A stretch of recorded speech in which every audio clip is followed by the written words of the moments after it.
Praise the lord. యేసుక్రీస్తు నామముపేట మీ అందరికీ శుభములు. బాగున్నారండి మీరందరూ? నేను బాగున్నానండి. మరి ఈ రోజు దేవుడు ఒక వాక్యం వినే ముందు ఒక చిన్న ప్రార్థన చేసుకుందాం. పరిశుద్ధుడైన దేవ, ప్రియ పరలోకపు తండ్రి, మీ బంగారు పాదములకు స్తోత్రములు నాయన. గడిచిన కాలమంతా నీ కృపలో భద్రపరుచుకొని ఈ దినమునైనా వాక్యం వినడానికి నువ్వు మాకిచ్చిన కృపను బట్టి నీకు వందనాలు. నువ్వు మాట్లాడుతుండగా వినగలిగిన చెవులు, గ్రహించగలిగిన హృదయం, స్పందించగలిగిన జీవితం ప్రభా మాకు దయచేయమని యేసు అతి పరిశుద్ధమైన నామపేట అడిగి వేడుకొంచున్నాము తండ్రి. Amen, amen, amen. ప్రియులారా, ఈరోజు మరి నా హృదయంలో ఒక భయంకరమైన భయం ఏర్పడే ఒక వాక్యంను దేవుడు జ్ఞాపకం చేసి ఉన్నాడు. నాకు చాలా ఆశ్చర్యం అనిపించింది. మనం చాలా సందర్భాల్లో మనుషులు మర్చిపోతే మనల్ని ఏమంటామంటే, ఏంటి మేము జ్ఞాపకం రావటం లేదా, మేము గుర్తుకు రావటం లేదా, అసలు మేము చేసినవన్నా జ్ఞాపకం రావటం లేదా మీకు అని అనేక సందర్భాల్లో మనం మాట్లాడుతూ ఉంటాం. అనేక విషయాలు కూడా మనం మాట్లాడుతూ ఉంటాం. ఒక్కొక్కసారి ఇదేంటి వాళ్ళు అసలు అట్లా మర్చిపోయారేంటి మనల్ని అని ఆలోచన చేస్తూ ఉంటాం. ఇంకొకసారి వాళ్ళకి అసలు మనం హెల్ప్ చేయకూడదు అని కూడా మాట్లాడుతూ ఉంటాం. మరి ఒక్కరోజు దేవుడు నేను జ్ఞాపకం చేసుకోకపోతే, నీ ఎవరో నాకు తెలియదు అని దేవుడే అడిగితే, డస్ గాడ్ రికగ్నైజ్ అస్?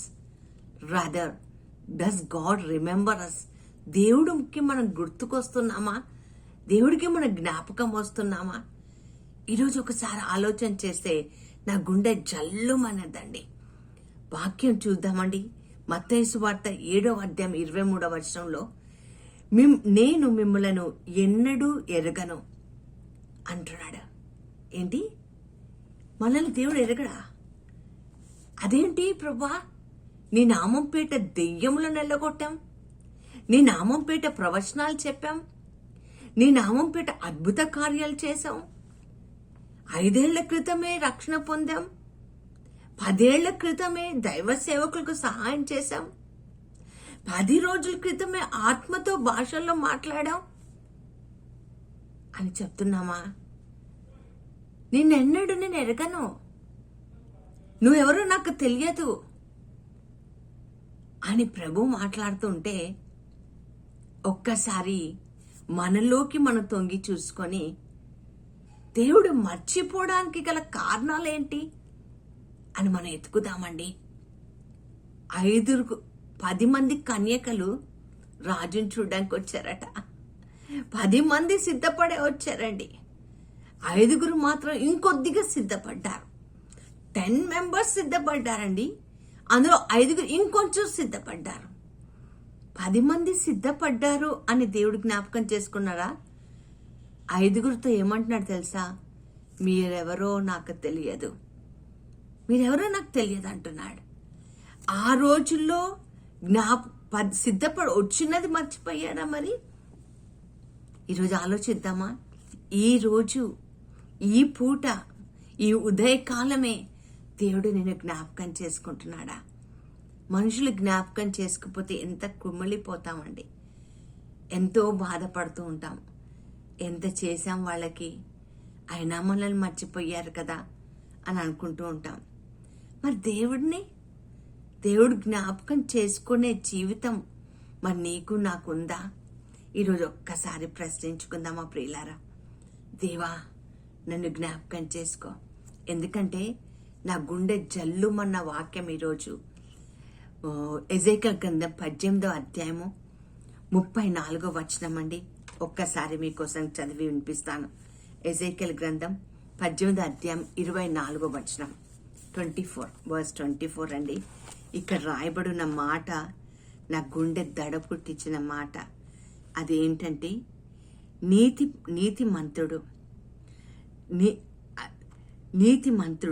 అయితే నీతిపరుడు తన నీతిని విడిచి పాపము చేసి దుష్టులు చేయు హేయక్రియములన్నిటి ప్రకారము జరిగించిన ఎడల అతడు బ్రతుకునా? అతడు చేసిన నీతి కార్యములు ఏ మాత్రము జ్ఞాపకములోకి రావు. నాకు చాలా ఆశ్చర్యం అనిపించిందండి. ప్రభా, నీతి కార్యాలు చాలా చేశాం ప్రభా, ఒకటి దుష్టుడితోటి వెళ్ళిపోయాము. నీతి కార్యాలు ఏవి కూడా జ్ఞాపకం రావంటున్నాడండి. ఇక్కడ ఒక్కటి కూడా జ్ఞాపకం రావు. అతడు విశ్వాసఘాతకుడై చేసిన పాపమును బట్టి మరణం పొందును. అయితే మనం అంటామంటండి అయితే యెహోవా మార్గము న్యాయము కాదని మీరు చెప్పుచున్నారు. ఇజ్రాయేలీయులారా, నా మాట ఆలకించుడి. నా మార్గం న్యాయమే, మీ మార్గమే కదా అన్యాయమైంది. నీతిపరుడు తన నీతిని విడిచి పాపం చేసిన ఎడల దాన్ని బట్టి మరణం పొందెను కదా. అందుకే నేను జ్ఞాపకం చేసుకోవట్లేదు. నీతిని బట్టి నీతి మార్గంలోనే నడిచి దేవుడు అంటి పెట్టుకొని ఉంటే దేవుడు మన జ్ఞాపకం చేసుకునే దేవుడు. ఖచ్చితంగా మీ కన్నీరు చూసే దేవుడు, మన బాధలను గ్రహించే దేవుడు, మన లేవనెత్తే దేవుడు, సత్య దేవుడు అండి. సత్య మార్గంలోనే ఎప్పుడు మనం నడిపించే దేవుడు. మరి ఆ దేవుడిని అడుగుదామా, ప్రభా నువ్వు నన్ను జ్ఞాపకం చేసుకోవడానికి ఎల్లప్పుడూ నేను సిద్ధంగా ఉండి నిన్ను మర్చిపోకుండా చేసే జీవితంలోకి నన్ను నడిపించు ప్రభా అని ఈరోజు కన్నీటితో ప్రార్థన చేద్దాం. కష్టం రాగానే, నష్టం రాగానే, బాధ రాగానే, దుఃఖం రాగానే, ఏడుపు రాగానే దేవా నువ్వు కూడా నన్ను మర్చిపోయావా అని దేవుడిని నిందించడం కాదు. ఏ అవినీతి కార్యం చేసి లేదా ఏ సిద్ధపాటు లేకుండా ఏమర్పాటులో ఉండి సత్యదేవుడు, పరిశుద్ధ దేవుడికి మర్చిపోయేటట్టుగా మనం జీవించామేమో దాన్ని జ్ఞాపకం చేసుకొని జీవితాన్ని సరి చేసుకుందామండి. తప్పిపోయిన గొర్రెని ఎత్తికి రక్షించుకున్న దేవుడు తిరిగి తన జ్ఞాపకంలోకి నిన్ను మర్చిపోకుండా తెచ్చుకుంటాడు. తిరిగి నీ జీవితాన్ని నూతన పరుస్తాడు. మరి ప్రార్థన చేసుకుందామా?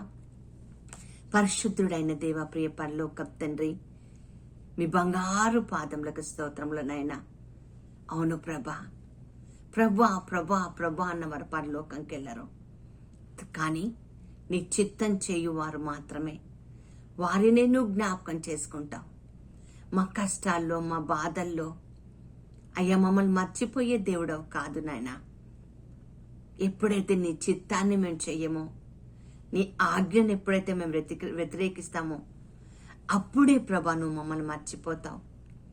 ఈరోజు మర్చిపోయే స్టేజ్లో అయ్యా మా జీవితం ఉన్నట్లయితే ఈరోజు మమ్మల్ని క్షమించి సిద్ధపడి అయ్యా 5 మంది మంచి కన్యకల్లాగా సిద్ధపడి ఎల్లప్పుడూ నీ అందుబాటులో ఉండే కృపను మాకు దయచేయమని యేసు నామమున ప్రార్థించి వేడుకొంచున్నాము తండ్రి.